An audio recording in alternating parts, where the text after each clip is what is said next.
Olá pessoal, boa noite. À medida que as pessoas vão entrando na live, né, vamos dar início à live, até porque o horário é pouco. Bem, sou Paulo Costa, sejam todos muito bem-vindos a essa live com o tema a importância do CRAS no combate ao abuso e exploração sexual de crianças e adolescentes.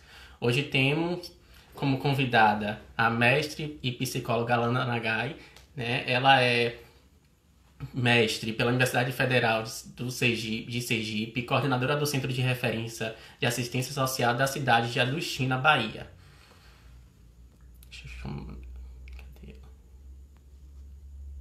Deixa eu convidá-lo.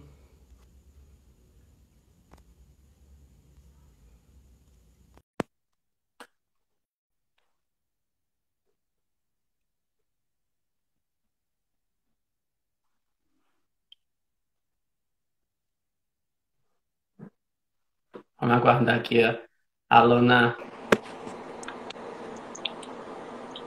Oi. Olá, boa noite. Boa noite. Seja muito bem-vinda à terceira live, né? Que eu estou realizando no meu Instagram. E é com muito louvor, com muita felicidade, né? Que eu venho abordar esse tema bastante discutido nos momentos atuais, né? Passo a palavra para você se apresentar e iniciar o nosso bate-papo. Bom, primeiramente, boa noite a todos, né? Boa noite, Paulo. Muito obrigada pelo convite. Obrigada também às pessoas que estão acompanhando, né? Que se interessaram pela temática, que estão aqui assistindo a gente. E mais do que isso, obrigada também pelo espaço e a visibilidade dada à política pública de assistência social, que muitas vezes é invisibilizada, né? Colocada de lado. E nesse momento da pandemia ela foi evidenciada. Então, é muito importante a gente agradecer esses espaços. Bom, como o Paulo colocou, né, eu sou psicóloga, eu me formei em 2016 pela Faculdade AGES e no ano de 2017 eu iniciei meu mestrado na Universidade Federal de Sergipe. Eu concluí meu mestrado no ano passado, em março de 2019. E nesse mesmo mês foi quando eu comecei a minha atuação na política pública de assistência social, em março de 2019. Eu comecei como psicóloga do CRAS, né, que como o Paulo também já colocou, é o Centro de Referência da Assistência Social. E logo em seguida, eu também já recebi o convite para assumir a coordenação e estou na coordenação faz um ano. Ótimo. Na verdade, quando nós estávamos decidindo qual é o próximo tema, né, da live, né, que nós estamos colocando aqui no meu Instagram, quando eu me refiro à minha equipe, porque existe diversas pessoas por trás disso para que isso se realize, né, muitas pessoas com ideias, pessoas que vêm me assessorando, me dando opiniões de assuntos pertinentes do momento, e que apesar de ser corriqueiro, muitas pessoas não sabem, não têm informação a respeito do tema, né, em especial desse tema. E aí, quando eu pensei a importância do CRAS, na live anterior, nós tivemos uma live muito esclarecedora na primeira live, esclarecedora com o psicólogo Tiago, e aí, em contato com ele, eu falei, você tem alguma pessoa de referência para nos indicar, para que participe das próximas lives com esse tema? De primeiro, ele pensou em você. Então, eu falei, então vamos investir, vamos pedir para que ela aceite, né, essa oportunidade para que venha aqui falar de um assunto né, que é muito importante. Para dar início a nosso bate-papo, um tema que se discute bastante, né, na sociedade comum é o que é o CRAS. Bom, então assim, eu acho muito importante esse espaço, né? Já era algo que eu vinha pensando em arrumar algum momento para falar.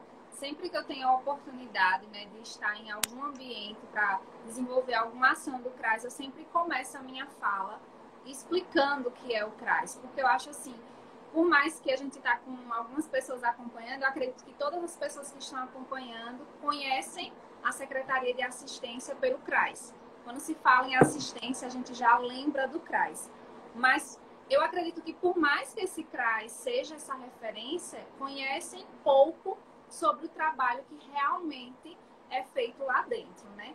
Então, assim, o CRAS, ele é um órgão da proteção social básica. Então, assim, a gente trabalha na perspectiva de prevenir situações de vulnerabilidade e risco social. Mas, assim, que situações são essas? São situações de fragilização de vínculos familiares, vínculos comunitários, ocorrência de violação de direitos. Então, assim, a gente trabalha promovendo uma forma com que essas pessoas se emancipem, se potencializem suas... como é que eu posso dizer? Que eles tenham suas habilidades potencializadas, tenham acesso aos seus direitos, tenham esses vínculos familiares e comunitários fortalecidos. Então, a nossa proposta é justamente um trabalho de prevenção e promoção. A gente trabalha lá na ponta, né? Um termo que a gente costuma utilizar bastante é que o CRAS, ele é essa porta de entrada da assistência, porque, como eu disse, é o órgão que a maioria da população conhece, a maioria da população procura, e ele também é essa casa das famílias, é esse local em que a gente vai conhecer um pouco mais essa realidade dessa família, vai ver como é que a gente pode estar intervindo, como é que a gente pode estar desenvolvendo o nosso trabalho para prevenir essa ocorrência dessas vulnerabilidades, trabalhar antes que a vulnerabilidade se instale, antes que a violação do direito aconteça. Então, é um trabalho bem preventivo mesmo. Perfeito. Muitos comentam, né, e falam do ECA. É sabido que a proteção, né, o tema de hoje, a proteção dos adolescentes, vamos esperar.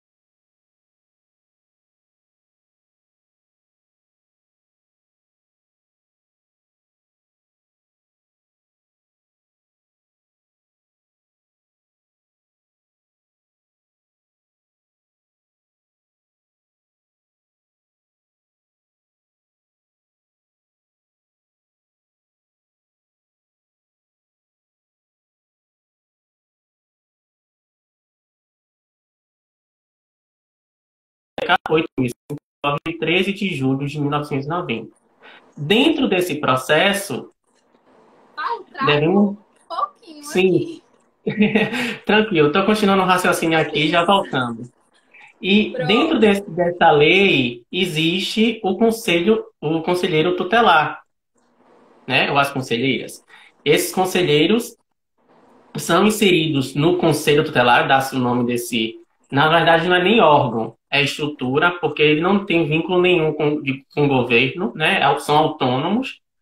E ele tem, no artigo 133, idoneidade, tem que ter idoneidade maior de 21 anos e ser cidadão do município. Dentre outros fatores, as pessoas levantam muitos questionamentos do que é, de fato, o salário, a carga horária. E aí, né, buscando informações, essa carga horária geralmente é de 40 horas semanais, geralmente são 6 horas diárias e é utilizado diversos plantões, né, que cabe de cada cidade.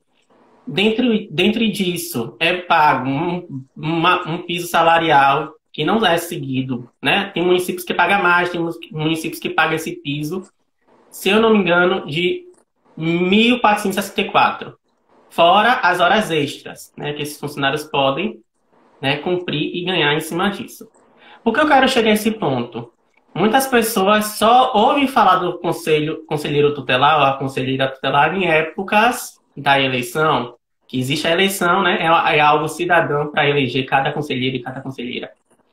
Mas não acompanha esse processo. E eu acho que isso está muito ligado com o CRAS, né? O CRAS é um vínculo que ele tem com o Conselho Tutelar.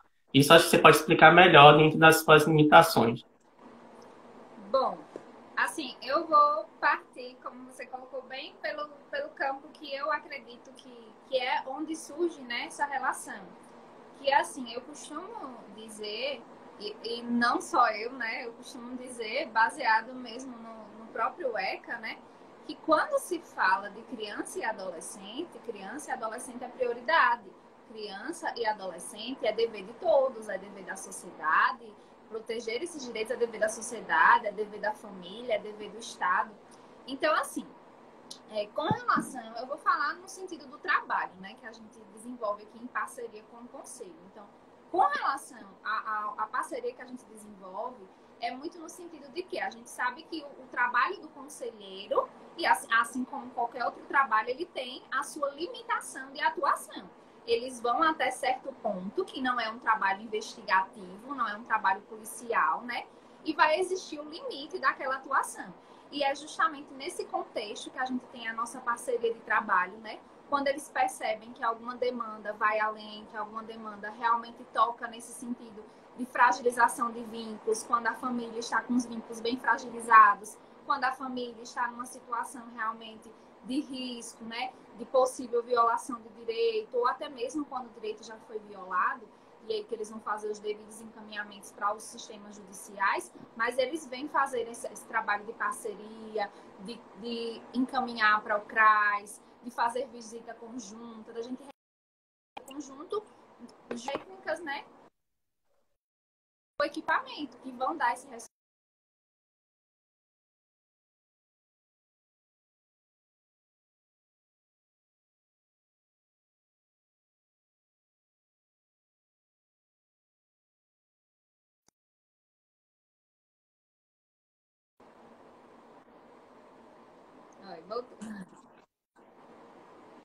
A internet hoje não está ajudando muito, mas o que interessa é Você continuar com o raciocínio. Eu acho que a internet hoje não está ajudando, mas continue com o raciocínio.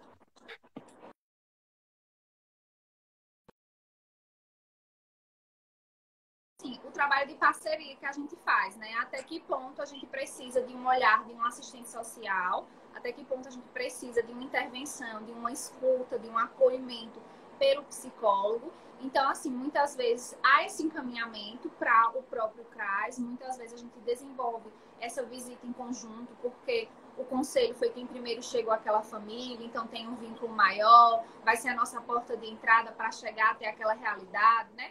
Porque muitas vezes a gente vai, cada caso é um caso, né? É um ditado que a gente usa muito, porque muitas vezes aquela família a gente vai chegar lá e vai dizer, ah, mas como é que você soube do nosso caso? Então a gente precisa de alguém que facilite esse acesso, né? Que facilite esse encontro.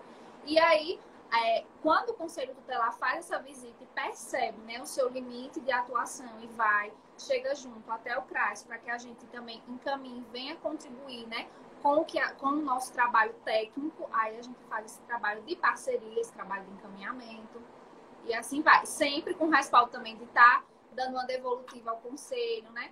Nesse momento, nesse período que eu fiquei mesmo como técnica, eu sempre tinha essa preocupação de dar esse retorno para o conselho, porque da mesma forma como eles encaminham para a gente, é importante também a gente dar essa devolutiva do que a gente está fazendo.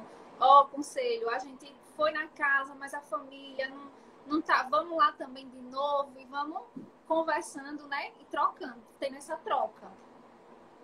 Sim, perfeito. Quando você colocou perfeitamente essa colocação no quesito que ele não tem voz de prisão, ele não é autoridade policial, justamente por isso que fala que é jurisdicional, ele tem a intuição, o próprio nome já diz, aconselhar e, caso necessário, encaminhar aquela família ou aquela criança aos órgãos cabíveis, não é isso?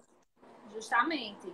E assim, e aqui é onde eu também coloco que da mesma forma, esses limites, né, de atuação, porque da mesma forma que o conselho ele não tem esse trabalho policial, a equipe técnica do CRAS também não tem um trabalho investigativo, né?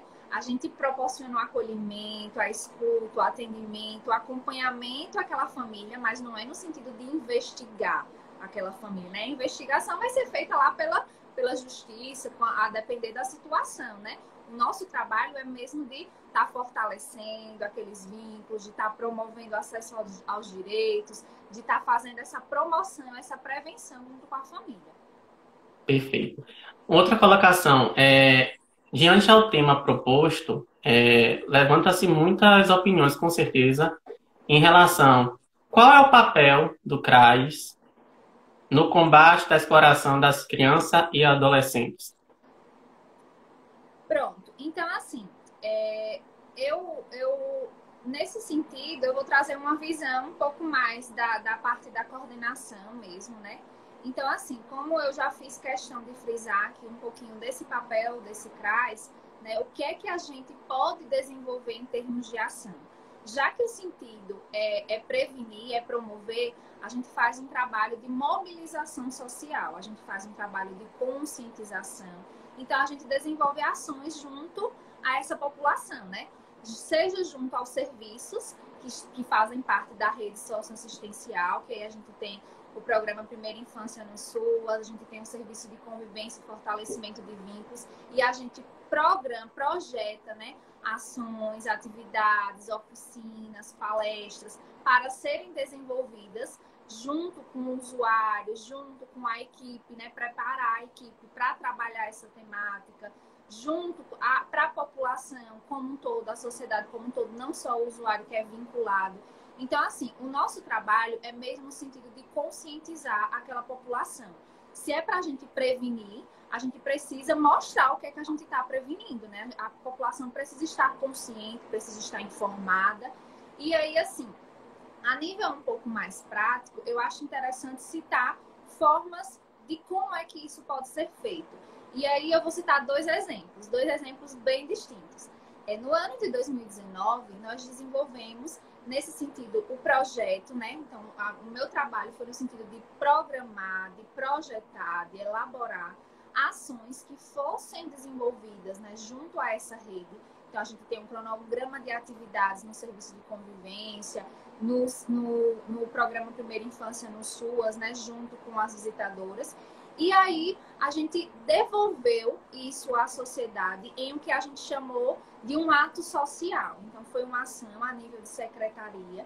E a gente fez essa ação, foi muito bonita, que foi em parceria realmente com o Conselho Tutelar. A gente decidiu fazer uma parada, então a gente utilizou o espaço em frente ao Conselho Tutelar, que é justamente esse órgão assim, que é visto, né? Que quando se fala de criança e adolescente, proteção de criança e adolescente, a gente já lembra do Conselho Tutelar, né? Então a gente fez essa parada em frente ao Conselho Tutelar. E aí a gente foi mostrar a partir de palestra. Então teve palestra de técnico do CRAS, teve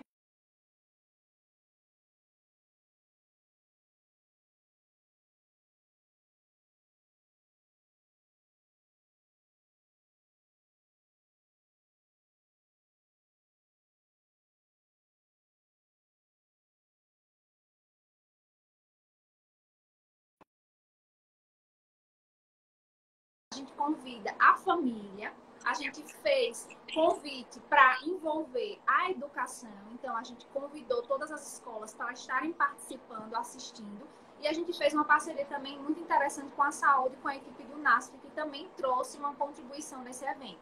Então, veja que quando a gente fala de criança e adolescente, a gente precisa envolver todos esses atores. Não existe um trabalho, né, lá que o CRAS vai fazer ou que o conselho vai fazer. Não, a gente precisa envolver todo mundo que vai estar trabalhando com criança e adolescente.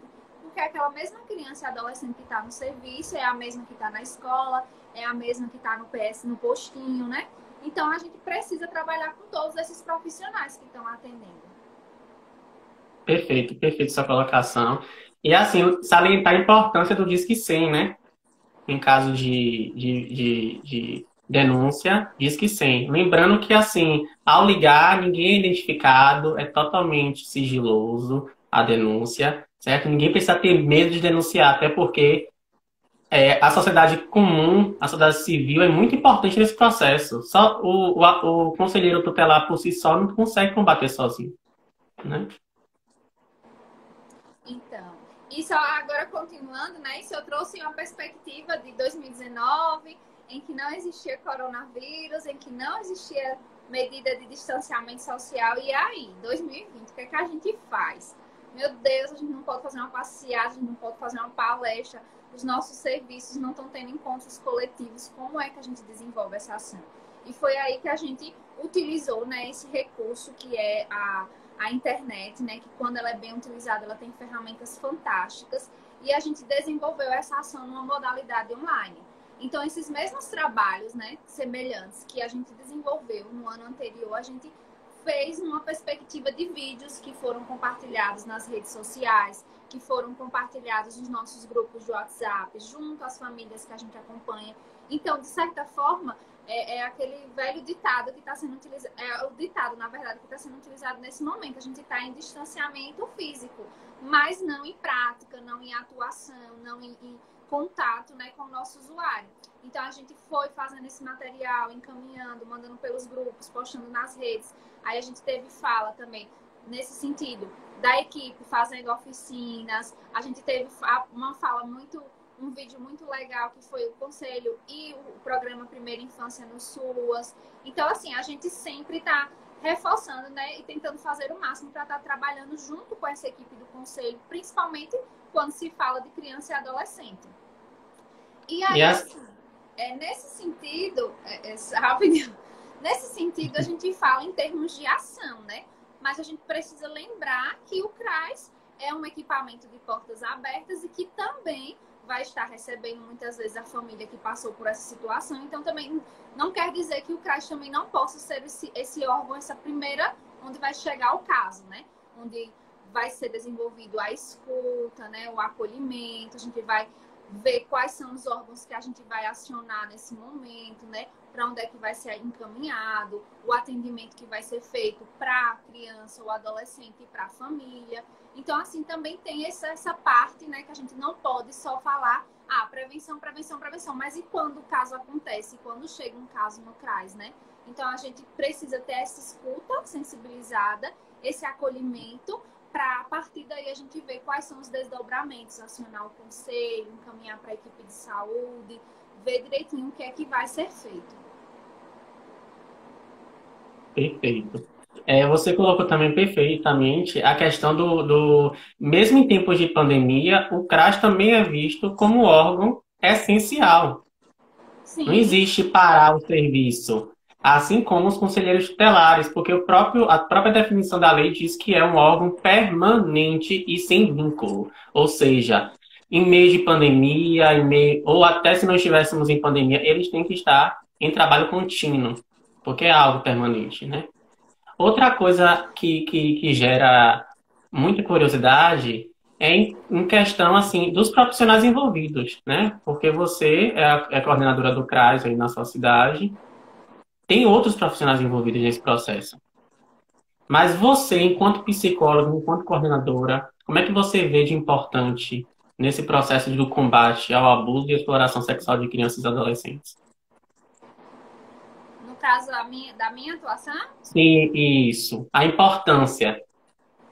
Bom, então assim, eu costumo dizer, a princípio, quando eu entrei na coordenação, eu tive que me inteirar, né, um pouco da política, que é algo que não faz parte da minha formação enquanto psicóloga, mas eu costumo dizer que eu sou coordenadora com diferencial de ser psicóloga. Então, eu tenho na minha formação, né, essa escuta, né, a perspectiva do acolhimento, da construção de uma boa relação com a pessoa que eu estou atendendo. Então, assim, a grande importância desse trabalho enquanto psicóloga, né, eu vou estar disponibilizando essas minhas habilidades profissionais ao lidar com o usuário que está chegando no meu equipamento. E enquanto coordenadora, por mais que eu não esteja ali na ponta, executando, desenvolvendo a ação diretamente para o sujeito, a gente não pode deixar de considerar que uma ação, para ser bem executada, ela precisa ser bem planejada e bem monitorada. Então, eu costumo dizer que eu trabalho nos bastidores. Então, assim, claro que por ser cidade pequena, eu conheço muitas pessoas que são atendidas, já cheguei a atender, sim, algumas pessoas, mas, acima de tudo, o meu trabalho está ali justamente em estar fortalecendo aquela equipe, e estar auxiliando aquela equipe na produção da ação, da intervenção, né? Então, assim, existe esse papel, esse diferencial em ter uma escuta, uma ideia de relacionamento, né? De relacionamento humano mesmo, e enquanto coordenadora de estar monitorando, acompanhando, articulando e desenvolvendo aquela ação junto com a equipe. Perfeito. Assim, não é à toa que eu escolhi esse tema juntamente com o pessoal, porque eu já fui presidente do CMDCA do meu município por pouco tempo, mas esse pouco tempo eu pude organizar a eleição dos conselheiros tutelares, que é algo muito mais abrangente, e o CRAS está dentro disso. É algo de tremenda responsabilidade, porque você lidar com eleição, você lidar com um público bem maior, e uma responsabilidade muito grande, porque em parceria com o Ministério Público da cidade, faz todo esse processo. Então, assim, a minha experiência enquanto vivência foi bastante positiva. Eu pude ver de perto a atuação dos conselheiros tutelares, mesmo durante pouco tempo, e pude perceber que, assim, é de extrema importância a valorização desses profissionais no combate ao abuso e exploração sexual de crianças e adolescentes. Lembrando também que não é só o combate ao abuso e exploração sexual, trabalho infantil, né? Uma família que abandona o seu filho ou bebê, o Conselho Tutelar tem essa função de ir em busca, não na questão investigativa, que você colocou muito bem, mas na questão de tentar encaminhar os órgãos competentes àquela situação. Então, assim, eu pude presenciar diversas situações, inclusive uma grande amiga, que Deus o tenha, né, que foi assistente social daqui do município. Ela lidava diretamente em diversas situações, e aí eu pude também entender muito desse trabalho, porque ela me orientava, passei a estudar sobre o ECA, passei a estudar sobre essas questões todas do CRAS, por isso que eu sei, apesar de não ter formação técnica, né, uma assistente social, como você falou muito bem, eu fui em busca e me informei. Então, assim, é interessante ressaltar a importância desses profissionais, né, porque no processo de seleção não é só a eleição. Existe uma seleção de documentos a priori, posteriormente à eleição. E é uma responsabilidade muito maior, porque a partir do momento que há uma eleição, a população deposita naquele referido conselheiro tutelar ou conselheira tutelar a responsabilidade e a missão de proteger as crianças e os adolescentes da sua cidade. Então é algo muito abrangente. Não é simplesmente dizer eu sou conselheiro, eu sou conselheira. É uma responsabilidade muito grande. Não, e assim, quando você colocou, né, os níveis de atuação, as formas de atuação, né, vai além também, não só em situação de violência, né, mas em acesso aos serviços de saúde, em acesso à educação, em acesso à documentação civil.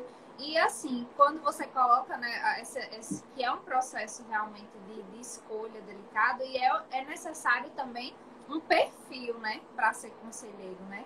É preciso ter características, porque assim, você precisa ter empatia pelo público que você está atendendo, né? Não é qualquer pessoa que vai chegar ali, vai se deparar com realidades muitas vezes chocantes, você saber como é que você vai lidar com aquilo, que aquilo dali você não pode levar para fora do trabalho, seja no sentido de emoções ou no sentido mesmo de relatar fora daquela situação que você viu, né? Exige uma construção, um perfil ético, um perfil profissional para esse conselheiro, né, que venha a atuar frente ao direito da criança e do adolescente. Outra coisa que eu venho percebendo, né, com o decorrer do tempo, não digo que eles são submetidos muitas vezes em situações de risco. Porque às vezes vai em uma... Não sei se eu posso chamar nesse termo, mas eu prefiro denominar de outro, que é uma missão, né, de tentar combater aquele abuso, de tentar possibilitar aquela criança o acesso à educação, que muitas das vezes tem o acesso, está lá escrito como aluno, mas os pais, né, não permitem que essa criança vá estudar, ou às vezes quer estudar, mas não tem um acesso. Ainda tem isso, né? Tem outros fatores externos também que influenciam na atuação do conselheiro. Porque não E é só... Tá. talvez eu acho que também é meio que uma falha também na compreensão, né, da população sobre quem é esse conselheiro. Eu acho que da mesma forma como muitas vezes a gente precisa estar batendo na tecla e esclarecendo o papel do CRAS, eu acho que também há ainda no imaginário da população de que o conselheiro não é esse parceiro no desenvolvimento da criança, mas é o cara que vem aqui cobrar isso e aquilo. Não entende, né? Que, na verdade, é pensando no bem maior daquela criança, daquele adolescente, né? Ainda há esse imaginário social de realmente essa ideia investigativa, pericial, de que vai se meter aqui na minha vida. Não entende que é um trabalho realmente voltado para a criança e para o adolescente, que, por estar em uma peculiar condição de desenvolvimento, precisa, sim, de alguém para se responsabilizar por ela, para responsabilizar por acesso a serviço de saúde, alguém para falar por ela, né? Você teve uma colocação muito boa, inclusive todas as colocações que você vem ditando aqui, eu estou amando. É uma troca de experiência muito boa. E assim, diante desse processo, você falou no início da sua fala sobre o NASF, que é o Núcleo de Atenção da Saúde da Família, não é isso? Eu acho que é. As meninas que me perdoem se Isso, estiver errado. NASF. E assim, envolve diversos profissionais, é uma equipe multidisciplinar. Isso. Fonoaudiólogo, fisioterapeuta, psicólogo, médico da família, tem algumas equipes que tem farmacêutico, enfim, terapeuta ocupacional, né? E assim, apesar do conselheiro ou a conselheira tutelar não estar diretamente inserido nesse processo, é um apoio muito positivo diante das políticas públicas a ser divulgadas no município. Até porque, para quem não sabe, o NASF tem essa importância de levar o aconselhamento aos núcleos da saúde da família do município, de forma a orientar, a conscientizar, né, a prevenir. A palavra certa é essa, a prevenir. Então, eu acredito muito que os conselheiros tutelares também é um fator positivo, né, nesse processo de orientação, conscientização, como você abordou muito bem no início da sua fala. Bom, eu vinha pensando, né? A gente pensa muito em como é que a gente vai começar essa fala, né? E eu comecei a me questionar, né, sobre como é que essa temática, né? Por que essa temática, né, do abuso e exploração sexual de crianças e adolescentes ainda em 2020 a gente precisa estar falando tanto sobre ela e estar fazendo tanto essa convocação. E aí eu lembro um pouco dessa minha experiência justamente em pesquisa, que essa temática ela já vem meio que junto comigo desde a graduação, que foi quando eu fiz a minha pesquisa, né, de conclusão de curso, voltado para a atuação do psicólogo em casos de estupro de vulnerável. Porque eu tinha justamente essa dúvida, né, essa inquietação em como que eu, enquanto profissional, enquanto psicóloga, vou estar atuando quando eu receber um caso como esse, né? Porque, e aí, nesses estudos, e assim, acabou que na minha dissertação de mestrado, eu também acabei estudando sexualidade em outra perspectiva, na perspectiva de pessoas com deficiência, mas nesses dois contextos eu tive acesso a material sobre sexualidade, né? Sexualidade que ainda é um mistério, ainda é um tabu, e eu acredito que por isso, quando envolve crimes, né, voltados à violência sexual, voltados principalmente ao vulnerável, à criança e ao adolescente, ainda é algo que causa esse espanto que silencia, né? É algo chocante, é algo que mexe com o nosso íntimo, mas que ainda é muito silenciado na sociedade, né? Parece que as pessoas não querem tocar nessa ferida como se fosse uma forma de fingir que nada está acontecendo, né? E assim, eu acredito que esse espaço, né, esse momento, ele vem justamente como essa provocação de que a gente precisa sim falar. Aí vem a campanha, né, do Faça Bonito, o Maio Laranja, a gente precisa falar sobre abuso e exploração de crianças e adolescentes, porque os números não mentem. E a cada dia que passa, a cada momento que passa, mais casos acontecem. E segundo os órgãos, né, de pesquisa oficial, os órgãos públicos oficiais, poucos casos ainda são notificados, justamente por causa desse viés, né, justamente por causa dessa cortina de mistério que há em relação à sexualidade, em relação à violência, em relação a como ela acontece, se é dentro da casa, se é como familiar. E a gente precisa, sim, estar tocando nessa ferida, estar desconstruindo, né, essas falsas verdades de que a gente não se fala, porque é justamente a partir da fala que a gente conscientiza, a gente chega até aquela família que muitas vezes o abuso está acontecendo, que não sabe como lidar, a gente chega até aquele adolescente que está passando por uma situação de assédio e que não entende muito bem que aquilo ali é um assédio. Então a gente precisa sim estar tocando nessas feridas, né, estar provocando justamente, né, e aí é justamente esse papel de conscientização e de prevenção, né? Porque é a partir da fala, é a partir do discurso, é a partir da mobilização, é a partir da panfletagem na rua mesmo, que a gente vai chegar muitas vezes àquela família que está precisando de ajuda e não sabe a quem procurar, que está passando por uma situação de violência, mas que não entendeu ainda que aquilo ali é sim uma forma, é sim uma violação, que tem um adolescente, né, que acaba engravidando e que acredita que aquilo ali é coisa da cultura mesmo local e não estranha, né, aquele acontecimento, não estranha aquela relação com o sujeito, né, o abusador.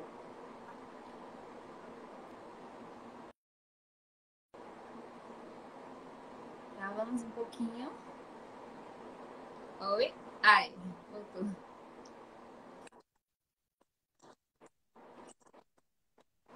Oi. Você colocou em uma das suas falas, né, bastante positiva, por sinal, a importância das redes sociais nesse processo. Ainda mais hoje com a pandemia.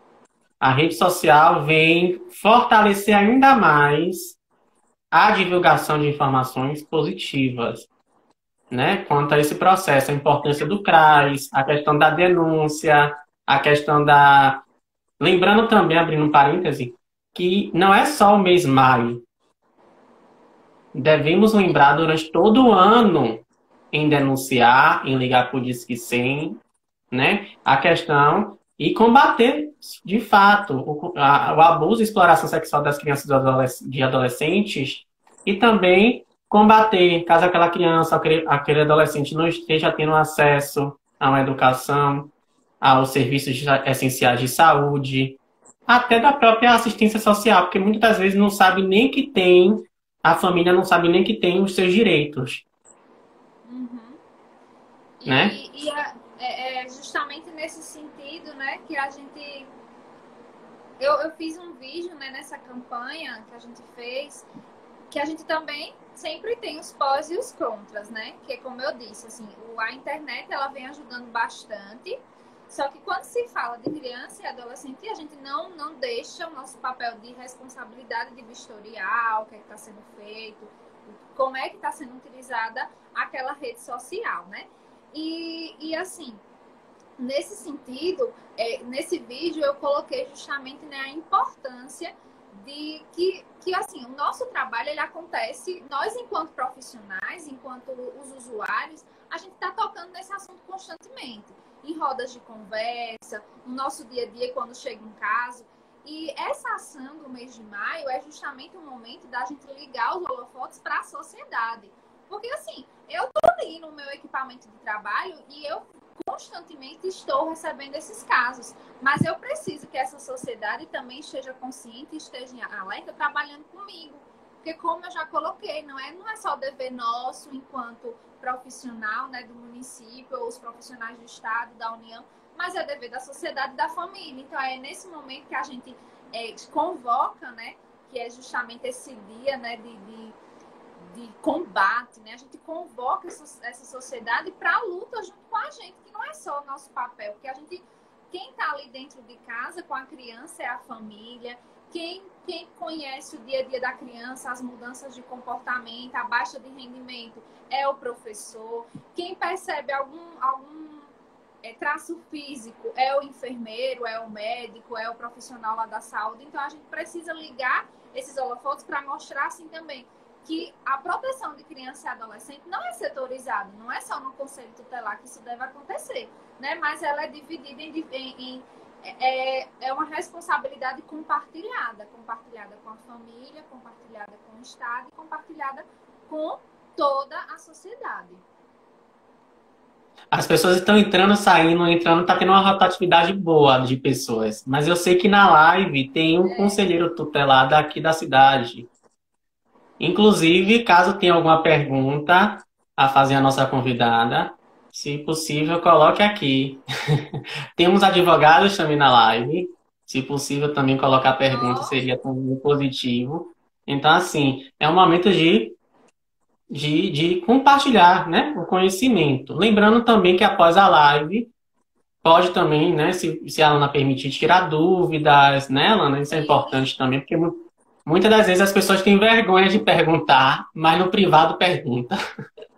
Não, Né? sim, pode utilizar o meu Instagram profissional e pessoal é o mesmo. Pode ir lá no direct, mandar uma mensagem, a gente vai conversando sim. E como você colocou, né? Se tem advogado na live, a gente também precisa lembrar aqueles limites de atuação. Muitas vezes tem uma colocação muito importante, né? Esse advogado pode estar contribuindo, né? Acrescentando a nossa discussão, a nossa fala. Que aí são coisas que eu, enquanto psicóloga, não vou compreender, não vou saber, e aí entra o papel do profissional para contribuir, né? Ainda temos um tempo, mas eu sei que teremos outras lives para abordar o tema. E assim, eu acho que é um tema bastante abrangente, mas eu acho que deu para entender perfeitamente o conteúdo aqui exposto. E quero te agradecer por ter aceitado o convite.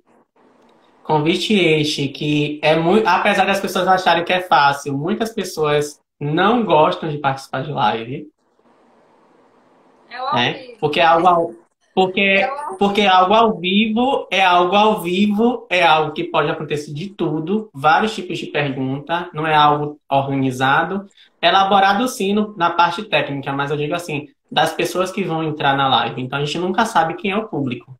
Porque essa live está disponível para todo mundo, todos os meus seguidores, todos os seus seguidores e até pessoas que não nos seguem. Ainda tem isso. Então, assim, queria agradecer em nome dos meus seguidores, porque eu tenho certeza que a ideia da live, apesar de outras pessoas estarem realizando, mas a minha ideia pessoal da live é justamente levar os assuntos pertinentes e construtivos para a população, para que entenda e saiba distinguir o que é o certo e o que é errado, o que é de lei e o que não é, né, de direito. E sabemos que vivemos numa sociedade de diversos direitos. Porém, ninguém sabe quais são seus deveres, né? Inclusive, eu quero depois bater uma live a respeito disso. Vânia, Deus abençoe a caminhada de vocês. Amém. E assim, quero Obrigada. agradecer, certo? E de antemão lhe convidar também para a próxima live, que vai ser realizado na quarta-feira. Na live terei como convidado Pitágoras Varzão, graduado em Serviço Social pela UFSAL e História pela Universidade Federal, né, da Bahia, mestrando em Educação pela UFBA, professor e assistente social do município de Simões Filho, Bahia, ativista da causa negra e da comunidade LGBTQI+. Então Ai, que peso, hein? é um tema bastante abrangente e eu tenho um prazer enorme de estar abordando esse tema.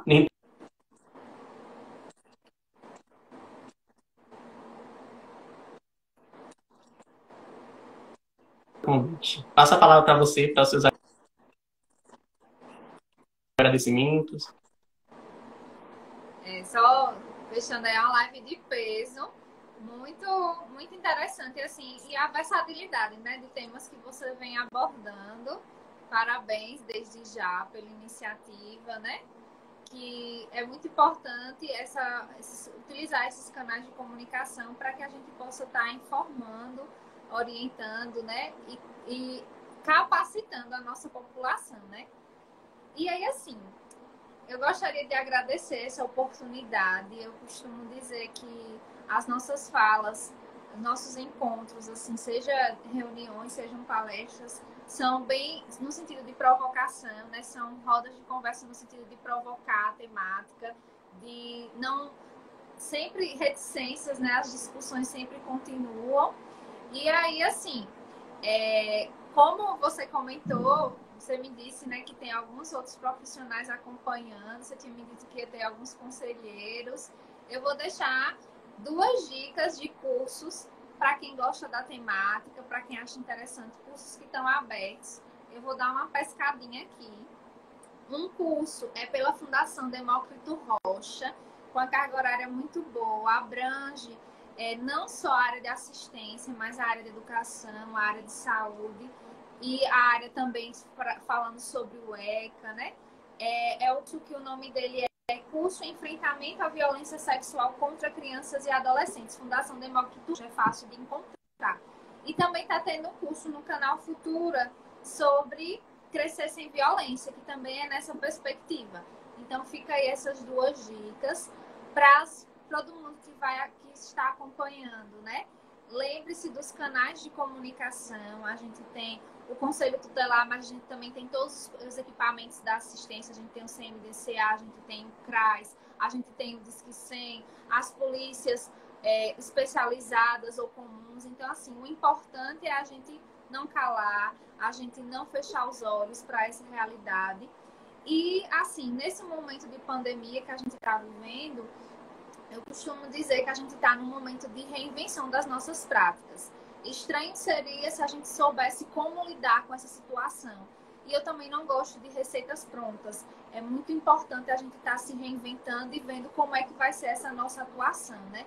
Então, eu venho chamar, né, essa rede para entrar nessa luta, que não é uma luta só do conselho, não é uma luta só da assistência, mas como eu já coloquei, são crianças e adolescentes que são atendidos por toda a rede, precisa de um trabalho intersetorial, precisa de um trabalho articulado.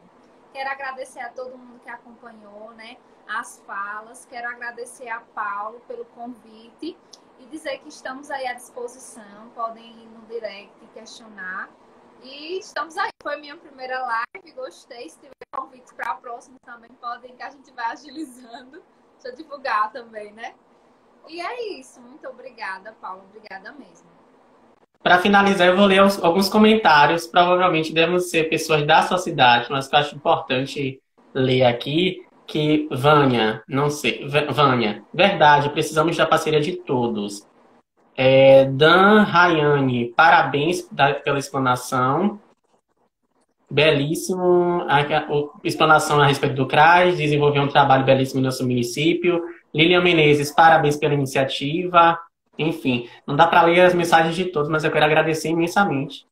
E convido todos vocês, seguidores de Alana, também para assistir a live na quarta-feira. Um tema bastante, né, positivo. Sim, como eu disse, né? Eu acredito assim que a gente não existe um tema que seja específico de uma secretaria ou específico de uma área de atuação. A gente está vivendo um momento da interdisciplinaridade, né? Ou da articulação, do trabalho em conjunto. Então, assim, seja em qualquer área que a gente atua, é importante a gente estar conscientizado e informado sobre essas temáticas. Então, assim, é uma live que vou colocar na agenda para assistir.